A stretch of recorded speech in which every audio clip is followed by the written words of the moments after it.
নাগৰিকত্ব সংশোধনী আইন বাতিল কৰক আমি নামানো আমি নামানো নাগৰিকত্ব সংশোধনী আইন বাতিল কৰক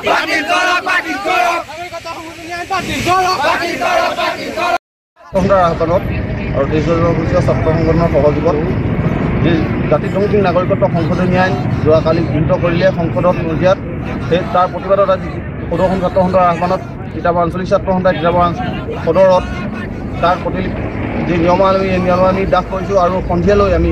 এক প্ৰতিবাদী জোৰ সমদল কাৰ্যসূচী ঘোষণা কৰিছে। ইতিমধ্যে আমি সেই প্ৰতিবাদী জোৰ সমদল কাৰ্যসূচী গ্ৰহণ কৰিম আৰু আমি স্পষ্ট কথা যে কাৰ জৰিয়তে যি অবৈধ হিন্দু বাংলাদেশীয়ে অসমত বা ভাৰতবৰ্ষত যি স্থাপিত কৰিবলৈ এক সিদ্ধান্ত গ্ৰহণ কৰিছে আমি সেই সিদ্ধান্তত তীব্ৰ ভাষাৰে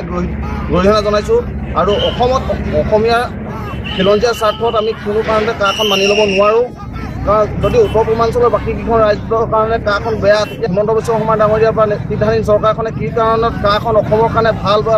ভাবি এই কাখন অসমত প্ৰযোজ্য কৰিছে তাৰ আমি তীব্ৰ বিৰোধিতা কৰিছোঁ আৰু আমি সদৌসম ছাত্ৰ সন্থাৰ আহ্বানত জাতিজনগোষ্ঠীয় ছাত্ৰ সংগঠনৰ সহযোগত কাৰ আমি প্ৰতিলিপি আজি দাখ কৰিছোঁ আৰু আমি এই প্ৰতিবাদী স্থলীৰ পৰাই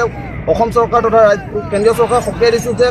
ভৱিষ্যত দিনত কাক আমি কোনোদিন মনা নাই আৰু নামানো আৰু আমি ইয়াতকৈ তীব্ৰ গণতান্ত্ৰিকভাৱে আন্দোলন কৰি যাম আৰু এই আন্দোলনত যদি আমি বাধা দিবলৈ চেষ্টা কৰে ইয়াৰ বাবে যদি কিবা অপ্ৰয়োজিত পৰিস্থিতিৰ সৃষ্টি হয় তাৰ বাবে চৰকাৰ জগৰীয়া হ'ব আমাৰ স্পষ্ট কথা।